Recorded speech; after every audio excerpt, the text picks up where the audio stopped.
Matt, this is great to have you here. Great to be here. I had the wonderful honor of knowing your dad and your mom. And of course, knowing your brother Greg for many, many years. It's an incredible story of wonderful music in your household and just the great depth of your dad, Bud. We had such great stories together, and he was a very good drummer. Very, very good drummer. Tell me about how it started. Where did music start for you in playing bass and starting this whole journey? Well, speaking of family, I mean, we grew up in Detroit. My brother, Greg, drummer, and my sister, she was singing, and we started off as little kids, like everybody, listening to the Beatles, and my dad actually was a jazz drummer and played and had his own band and stuff, and he actually scored some Beatle tickets. They were playing in Olympia in 1967, I think it was like that, and he got us tickets to go see the Beatles, you know, so it was pretty amazing. So being musicians, my mom and dad, my mom played vibes and my dad played drums, and he was kind of a big band jazz drummer, but he had a casual band that would play weddings in Detroit. So basically, when Greg was drumming pretty early, and I was probably about 8 or 9 before I started thinking about music. So I was a big jock guy playing sports and baseball and tennis and stuff. So I was kind of staying away from it because I saw Greg had it, and Greg would be jamming down in the basement with his drums, going out, going nuts, and I was kind of like, I'll see what happens with something else. So I remember around a certain time, probably when I was about 10. I would take my tennis racket and go down in the basement when nobody was watching and turn the lights off and put the little Cape Heart stereo on and put my headphones on and listen to Kansas and Rush and Yes and bands like that. And I would just kind of mess around like everybody would, when they turn the light on and you'd be all embarrassed and stuff. With your tennis racket? With my tennis racket. And not even thinking anything about it, just to seem like it was fun, But I was more like a sports guy. And then I got to talking to my brother and to my mom and dad, and they were kind of seeing where I was at with it, and I said, well, I'd like to play music, sometime and see if it works out, So one day, my mom came in with the groceries. My dad goes, go get the groceries out of the trunk, and I open up the trunk, and there's this amp and a bass, right, in the thing, and wow, okay, so I took it out. And I didn't even know what a bass was. I thought it was a guitar. I didn't know what the difference was. So I took the amp downstairs with Greg, and we were all excited. And we go, let's jam. And so he goes, let's play a song. Let's play Smoke on the Water. And so I go, well, what do I do? And he goes, and I thought I was the bow, bow, bow. I'm going, it doesn't sound like that. And he goes, no, you're the boom, boom, boom, boom, boom, dumb guy, dumb guy, dumb guy. I go, okay, so that's a bass. So we sat in the basement for 8 hours, just boom, boom, boom, boom, boom, and Greg was just so cool. He was already great by then, but he was just supporting me and playing. And then I kind of figured, okay, this is kind of fun. Well, the weird thing is my dad was already playing in. There's a place in Detroit called Romo Hall, and there was 10 different bands every Friday, Saturday, where they would have a wedding in each place, and in each room there's a different band. So my dad at that time had his own band with an accordion, drums, and bass, and the bass player played sax once in a while, and he didn't really want to play bass anymore. So by the second weekend that I physically had a bass in my hand, my dad goes, do you want to make $50 every night?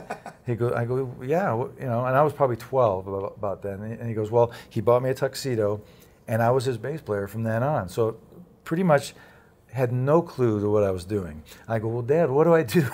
And my dad, and Bud, he goes, just have fun and just kind of jam, and when I point to you, get me a beer, and that was it. I was like, okay, so I show up at this gig with this accordion player named Harry Demersion, and he's just looking at me like, just doing it for my dad, and I have no idea what I'm playing. We're playing jazz songs and some rock songs and stuff, and I'm scruffling through the night, and then at the end, my dad hands me $50, and the next night, $50, and that went on for years, so it was kind of like immediate playing and getting paid for it. And then in my mind, even though I was still into sports and not really knowing what I wanted to do, I kind of would be hanging out with Greg, and Greg would be playing records for me and showing different things. And then the light kind of went on, and I kind of put it together that that's something I wanted to do. So it was kind of I think back then, especially in Detroit, we were real work oriented. My dad was working 5 jobs at the time before he got his main gig working at Tasty Bread, delivering bread. So we were all real work oriented. So it just kind of became this thing. Well, that's really on-the-job training when it comes down to learning. So gig after gig, you became more familiar. And with the casuals, you're playing a wide variety of songs. Yeah. Right? You're playing Latin tunes, you're playing ballads, you're playing jazz stuff, you're playing rock stuff. Which is the thing that I think that my brother and I more myself than my brother, because my brother can play anything well, because he does. He's like he's crazy. He annoys me.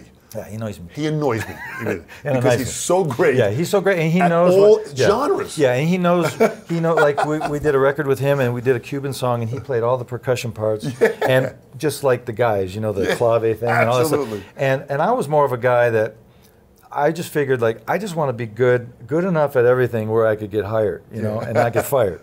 So I kind of learned all the different styles and stuff, and can kind of get my way through it, but where Greg could probably go crazy on each of them and write a book about it and talk about it. But I kind of figured my niche, and I figured it out pretty young, that I just want to be the guy that, because I just love songs. I just listened to these songs in the beginning, and I never would really pay attention to the bass parts, but I always listened to the melodies and the vocals and all that stuff, and kind of made my way that way, just kind of backing into it instead of going, I'm going to be the world's greatest bass player. Like a guy like Billy Sheehan.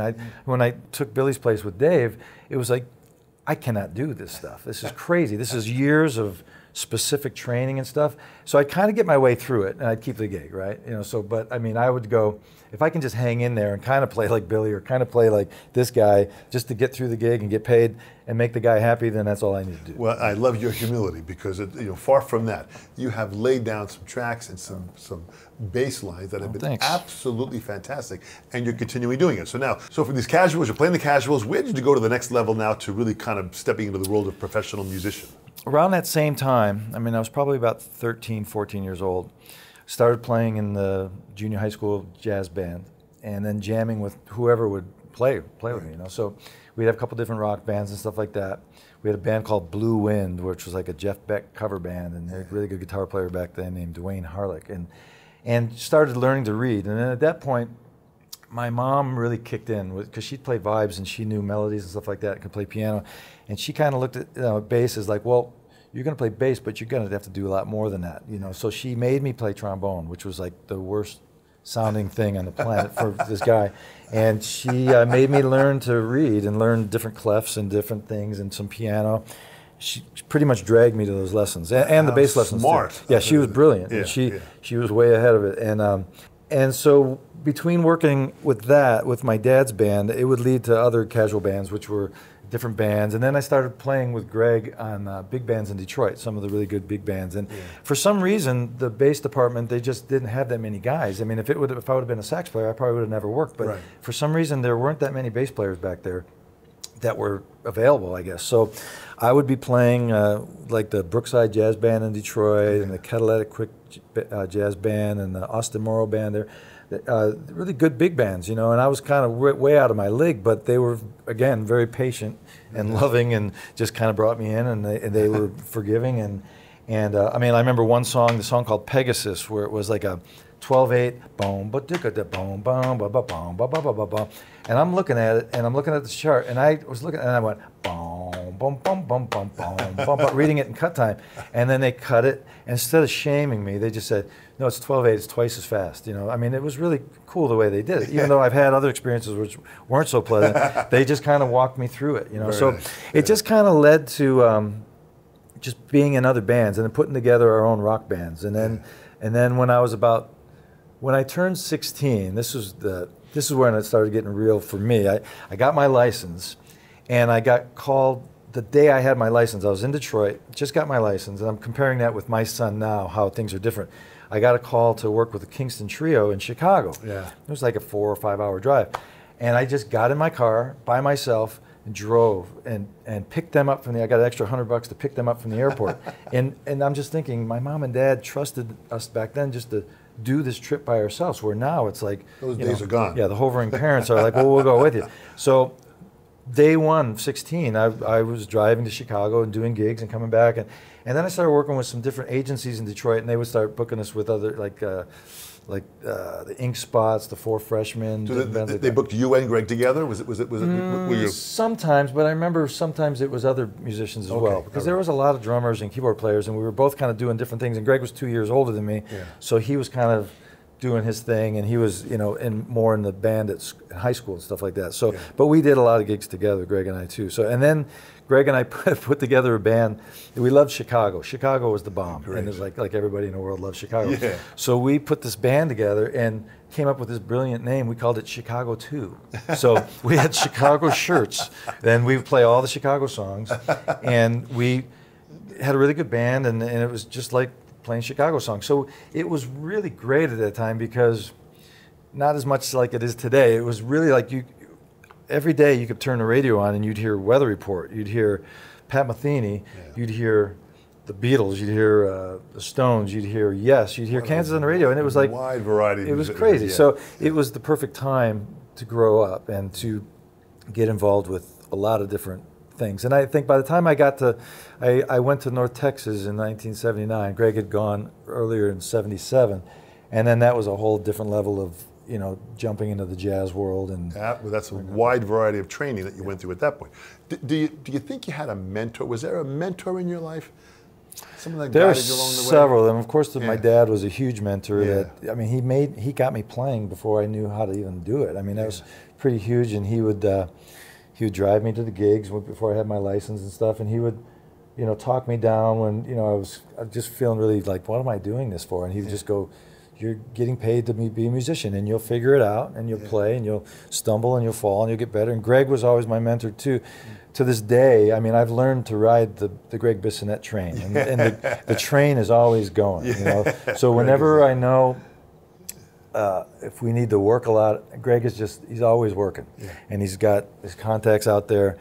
And I've just learned to not be the brother that's a jealous brother, but to appreciate how great he is as a musician, but how he's like my best friend. So he would, whenever we can work together, we'll work together. Yeah. And we always do our same shticks, our same jokes. When we show up to a session, our job is to leave the room better than it was when you got there, and make that guy who's paying us just love us, whatever it takes. You know, we'll be dancing. You know, Greg, he'll be doing his thing, and I've just learned to ride his coattails. So he's a huge mentor, and I remember in high school, Jerry Haspatcher was my first band director in junior high school, and he was a drummer is a drummer as well, and we used to do casuals together too. And it was kind of just like you just jumped in back then. And Bill Baker was our high school band director, and we all just worked together. It wasn't like teacher, you know, kid thing. It was like active. So who were you listening to at that time? Because I mean, like again, these interviews, what the Sessions tries to do is to lay down information for this next generation to hear and understand that your success came from you working hard at it. Yeah. So I mean, who were you listening to at the time? What music were you listening to at the time? Well, I was thinking about that the other day, and it's like I was saying, like it was so much different things going on. So I would always first, before I started playing bass, I would just listen to songs, and I would just go, I would learn these songs, and I kind of would, when I started learning music, I would just go home, if James Taylor would be on the radio, I'd write Fire and Rain, this is a C chord, B, you know, and start getting into that. And then I started focusing on bass, my last, you know, in high school. Right. So it was more songs and vocals and melodies and stuff, and that kind of stuck in my brain, where I'm very thankful that I wasn't just a bass player thinking about what I'm going to play on bass. So like when I write songs, I don't really think about the bass part till the last thing. It's kind of like the Beatles would, Paul McCartney would write this great song and then last second overdub his bass part. You know, it's like so many different ways over the years to do things. But I started really getting into great bass players and what they were doing probably around my second year of high school. So, of course, you know, Jocko. Right. Jazz guys or fusion guys. Jazz guys. A wide variety, right? Yeah, just all listening to everybody. I mean, you know, listening to Chick Corea a lot and all those guys, and Pat Metheny. And I remember when I heard Pat Metheny's record with Jocko playing on it, I just couldn't believe it, you know, and how great Jocko was. But I mean, I was listening to everybody. So I mean, it was mostly jazz, but a lot of, you know, classical, and then a lot of rock and roll. I mean, all those bands, you know, the Styx, you know, all those Boston, and like Dave Hope, the bass player from Kansas, was an amazing bass player, and playing in bands that we would do all those songs. We had a band called Blue Wind that I was telling you about, that we would do Weather Report songs, and then Return to Forever songs, and then Rush, and then Kansas and Chicago. I mean, it was just this big bunch of stuff. You know? So when I got to college, I was really gung-ho on jazz and classical. So I figured when I got to college, I started playing upright a lot, started playing jazz, And then I started playing classical. But by the second year of school, I realized I didn't have the legit chops and the bow thing. It was just stinking it up. And the band director knew I was more into jazz, and he kind of had an attitude about me where in the orchestra, he would stop the band, just go, bass players, play bar 72. Okay, you play bar 72. And he would zone me in, you know, and you know, and I knew pretty quickly that that wasn't my calling, but I kind of knew that I was getting better at jazz, and I really loved it. So I was into Eddie Gomez and Niels Orsted Pedersen, all those guys. Great players. And I just would just listen. And my roommates, when we got to live with these 3 other guys, my brother and 2 other guys, it was just records all day, and we just immersed, you know, like we all did, and we all grew up just submersion. It's so great that these names that you're mentioning, and this is really what I would like the next generation to do. When they hear these names, Niels Orsted Pedersen, phenomenal, Oscar Peterson, all these different recordings that they did, it's a lesson just by listening when they play, that you can take so much from it. And these are names that a lot of the younger generation have no idea who they are. And it's great that you're mentioning them to give them, you know, value at who they. Yeah, because that makes you who you are. I mean, everything you hear becomes who you are, and it's a shame sometimes nowadays people don't listen and they become one-dimensional, and and then the reality is when they're 35 years old and they get married and have kids, they don't have the resources to pull from to be able to work any situation. So you cut your arm off because you're not educated on what the different kind of music is, and that's something that I feel like that I got, and I got from my way I grew up and going to college. And college was just the ultimate. Nowadays, sessions. Okay, the session goes. The union rate is this. You play the song, you get your check, and it's this. But in college, we used to call them sessions, where we would just go to somebody's house for 3 hours and just play jazz for 3 hours. And your fingers are bleeding, and there's 5 horn players. Take care, guys. I'm going to another session. You know, so we go to the next session, and you have 3 or 4 of those a day, and you go to bed, and you wake up, and you do it again. Because I remember my first experience where I realized I wasn't the guy that. When I went to college, I thought, Jocko, man, I can play that stuff. I got to this club called Benny's, and there was this band playing. And I remember having a couple beers, and I was sitting at the bar, and Gary Willis was playing bass. You know Gary Willis? Yes. And he was playing bass. And I looked up there, and I said to my friend, I'm packing up tonight. I'm going home because there's no way I'm going to get to that. And I still hear him, and I just go, that's another language, you know. But I mean, thankfully, my brother again talked me out of going back because I was serious. Like, forget it. This is the level. But the level's always going to be there. There's always going to be a Billy Sheehan or a Gary Willis, and certain people aren't going to get there. But you can make a great living, and you can be fulfilled musically by finding out what you're really great at. And for me, guys like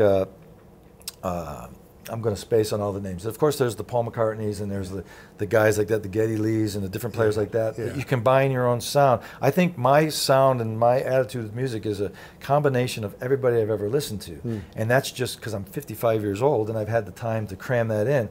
But if young people don't start cramming that in now and getting back to going, 1920, what kind of music was going, 1930, 40, and learn that stuff. Beautiful. I mean, it's a lost art. So the importance of history, I mean, that really is a magic in standing on the shoulders of these great giants before us that have played great music. And music, what you and your brother have done so well is that you've balanced this great artistic level with great personality and humility. Wow, you both have done that so great in the fact that you've maintained with both feet on the ground. You still see yourself as a student of the art form. You're still learning. That's the blessed gift that your parents, that is a wonderful, wonderful, skill and ability that you guys have. And part of why people love working with you is because you're great musicians and you guys are great people. Well, that's very nice of you to say. I mean, obviously, we grew up in a Lutheran home growing up, and definitely believe in God and put God first in anything. And I think when you do that, it just makes you humble because you realize that no matter what, when you're a musician, your job is to make everybody happy and to know your place. And I think it's easy with bass players because your place is what it is. You're supporting. It's like a second baseman on a baseball team. You don't really hear the names of second basemen, but a great second baseman makes the little plays, and he stays. Like my son plays baseball at college, and he plays shortstop and second base. And second base is a real supportive role. It's a lot like the bass guitar and bass. You're supporting 5 guys or 20 guys, but as soon as you screw up, they're looking at you. It's like an orchestra. When you do this, the bass you know, everybody else can kind of slide, and a piano player can roll his way in, but you got to have your stuff together and play the downbeat, you know. And I think the thing with God, it taught me to go, I'm humble enough to know I'm not going to be the best, but I know I can make a living off this, and I know I can write music that I'm proud of, and I can make people happy. And that's the thing I think Greg and I have done. Our main thing is that whatever we're hired for, we're there to serve, first of all, serve God, and second of all, serve the person that's paying you. If they're not happy, I don't even want them to pay me, you know. And that's the thing I think that might get lost. Maybe I don't really know that much about what kids are doing now, how they're looking at it, but it does get lost. Unfortunately, it does get lost because nowadays in the world, there's that fast. They want that fast success. They want the easy way to achieve that, and it's just not that way. Yeah, instant gratification and instant information and everything. You really got to slow down and start over and go back to your roots about where music came from. And I'm no music historian or anything, but I know that I've put in the time to go. This guy, Ron Carter, you know, Ron Carter. I mean, that's why I saw Steve Gadd. We were playing over in South America, and I go, "You played the Chet Baker record with Ron Carter." You know, I mean, how many records has Ron Carter done? And Chet Baker and all the other and great Chet Baker all in a room together. And it's like I had to pin Steve Gadd down to just answer a couple questions that I had, because I listen to that record all the time. How did they get that orchestration? Did they overdub it, or did Chet Baker sing and then play, or did he overdub it? I mean, those little things that you only know by just hearing about it, you know? So it's so important. And hopefully it's not a lost art, you know, hopefully the young kids will figure that out. Well, what we're hoping to do is with these interviews is to do just that, to lay down the groundwork where they have a choice of going to thesessions.org, clicking on videos and watching all the different hundreds of videos of players like yourself that are speaking. There's a lot of similar messages that goes by. You are absolutely a very passionate person, and you're still striving and playing, and now here we are in Vegas, and you're on the road with Elton John. This is incredible. How has that experience been as far as a learning experience for you? You know, life comes in weird ways. You never really know what's going to happen, and I remember, I've been on the road since I went to college for 2 years at North Texas, and by my second year, I was kind of going, I don't really know if I want to do this music ed thing, you know. So I started going back to sports, you know, and I was going to go for a sports degree. I was kind of just going all over the place, and not really, you know, like a ship without a rudder. I was kind of going, I don't know what I'm supposed to do. I kind of remember praying about it, you know, and then I heard that Maynard Ferguson was looking for a bass player and a drummer. So Greg, the ultimate wingman, sends in tapes for us, and it turns out that the drummer stayed, but they gave me the job to play bass. So that was 1970 or 81. And then Dave Mancini, you know Dave Mancini? Very good player. He was the drummer, and he stayed on the band for another year, and then Greg joined the year after that. And I've been on the road ever since then. You know, I've been out on the road and recording at home and doing that since then. So when Elton, the situation happened, a really good friend of mine, Bob Birch, who was another mentor of mine, who taught me in band in high school. He was my student teacher in Detroit.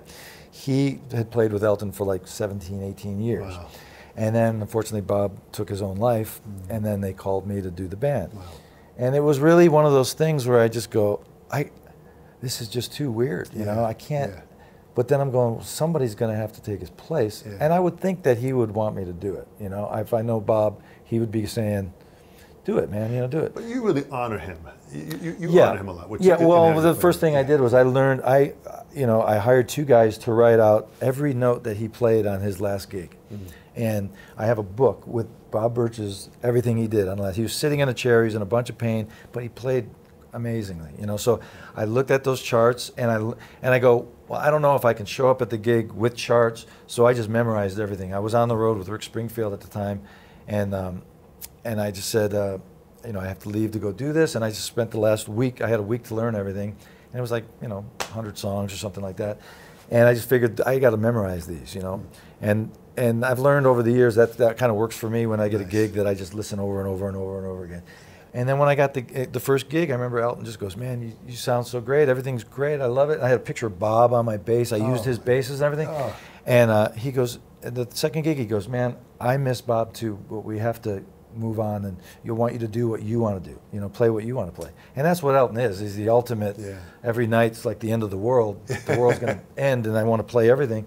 And so it was really one of those situations you never know what's going to happen, you know. So I was thankful that, and the funny thing is that I had been with Rick for so long, and we write together and do albums and produce albums together and stuff for each other, but I just needed to do something different. And I remember getting on my knees and praying, God, I gotta get something different, something to do for a while, you know. But I don't want to like get called by Green Day where I'm like Moses up on stage playing the old guy, you know. So just give me a gig where I'm not the oldest guy in the band or something. Just please. A week later, the whole thing happened, and I'm not saying that happened because of that, but it was very ironic that I'm the youngest guy in the band at 55 years old. You know? Think about that. And you know, with what you're doing with the band, what's amazing is that you are continuing at a youthful, you know, 55. That doesn't mean anything. Right, right. You're playing as younger and as better as ever before with this band, hitting the road, inspiring people, which is exactly what the gift is about. Whether it's a natural talent or whether it's hard work, there's a balance between that and how we try and find it. But you found that phenomenal balance. I mean, I was really fortunate because I learned my first lesson with Maynard, and I'm learning it every day with Elton. When there was this gig we did, and we played at Riverfront Stadium at some jazz festival, 35,000 people, and we were all, we're rock stars, man. We played, you know, we're playing our songs, and people are flipping out. We never heard that many people, and then we came on the bus and we went back and we drove to Denver or something like that, and we drove up the hill for this gig in the mountains, and it was snowing, right? It was at this high school. 13 people were there because they couldn't get to the gig, right? And people, they just couldn't go. So we were going to play the concert, and Maynard saw us backstage going like, oh man, there are not very many people here tonight, you know, so I don't really want to play. And he goes, he took us in the room, and he goes, guys, I know what you're thinking, and this is the way it is. It's highs and lows. One night you're playing for 35,000 people, and you're playing for 13 the next night. But the thing is, we play for each other, and we play for ourselves. So I want you to go out there and kick, you know, do it. And we played, that night was the best band ever sounded, by far. So here it is like 40 years later, and I'm playing with Elton, who's an animal. I mean, he goes out there every night and just, at 70 years old, and he's just pounding, I mean, pounding the keyboard. And the funniest thing of it, that the lesson for me is that, as is Maynard was, you know, he's had a million records, and you know, all this success and all this stuff. But he'll play something.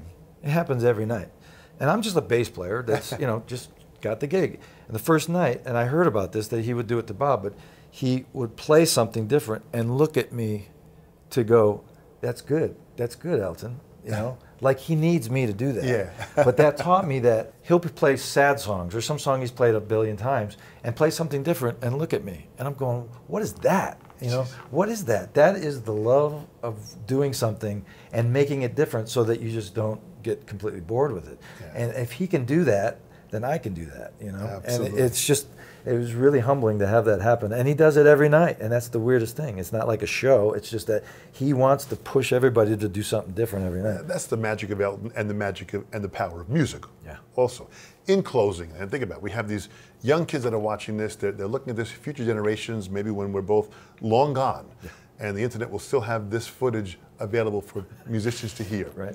What would you say to that next generation that could give them hope and direction in the future of their musical careers? One thing I wish that I had together more when I was younger, like 16, 17, I wish that I had wrote more songs and did more production and more, instead of just playing bass, I wish I had written earlier. So now I write all the time, and I've got a ton of albums that I've done myself, which nobody will ever hear or whatever, but there's something in there that you have to get out, whether it's a lyric or you know, the music, if it's a jazz record, whatever it is. And I think the kids are doing it now. I mean, when I show up at the session, I'll see a second engineer, and I go, you play, right? And he'll go, yeah, I play a little. And I go, what do you play? And they 9 times out of 10 go, well, I play drums, guitar, bass, and keyboards. So I think kids now are starting to get the whole, and they run Pro Tools like it's like a typewriter or something. So I think they're a step ahead of where we are and where we're, and I think that's great. But I think that it's like the ingredients of a cake, you know? I mean, you can't just be a Pro Tools whiz and not have good human skills, because the bottom line is for session and for surviving for years is that you have to be that guy in the van that people want to be with. Right. And I don't think that people think about that, because I know some guys that are amazing young musicians, but man, all they talk about is whatever their iPhone is doing or whatever the thing is. And I get that and I respect it. And I want to learn that stuff too, but it's so much about just, you know, it's like talking to somebody and then they're going like this, they get in a text, you know, it's a respect of human interaction. And that's the thing, I don't know if that's going downhill or what, but I think you got to just show up at a gig, a session or whatever it is, and like I said earlier, leave the room better than it was when you got there. Absolutely. You make it that everybody's happy and everybody, you've done your job. And if you want to do 5 more takes, if you need me to do 5 more takes, I'll do it, you know, whatever it is. But to lay it out on the line and feel like you just did your thing. I don't know what that's like now, if it's like that, but I would say to anybody that's considering doing this, it may seem like you got it all figured out and that it's going to work and people are going to keep calling you, but there's so many different elements in that cake, you know. I mean, you got to be a good guy. You got to be a good guy or a good girl or whatever, and just work on your skills about loving other people and respecting other people and having a belief in something, whatever that is, you know. Beautiful. And if you don't, then you're already behind the curve, because that's going to show. It's going to show whether it's next week or in 20 years. And if you want to do a long career, you want to get married and have kids, you got to make money. Right. And I mean, a lot of kids are thinking that because they've had their parents' money, it's going to run out. And you're going to have to, I tell my kid all the time, maybe you will be a Major League Baseball player, and I hope you do, and I think you can, and we'll put whatever we need for you to be a pro baseball player. But if it doesn't work out, what do you got? And that's the college education. Right. That's using all the skills you have, which he has a lot of, but those things you can't run on fumes on personality and charm. I mean, you gotta have that. And a lot of people come from broken homes and they don't have that love and they don't have that thing. Right. So you got to dig deeper and get that, whether it's going to church or whether it's praying or whatever it is. You got to have that foundation.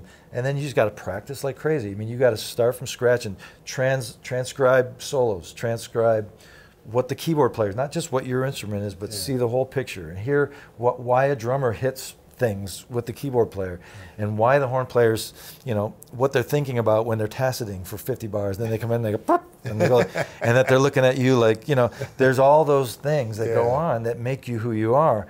And it's a long, long process, you know, as you know. Absolutely. It's just, and it never ends. I mean, Elton is the ultimate guy of just keep bringing it, you know, and I mean, if he can do it. He delivers it every show, as you do. I mean, you're right there with the support of bringing this message of what Elton's doing.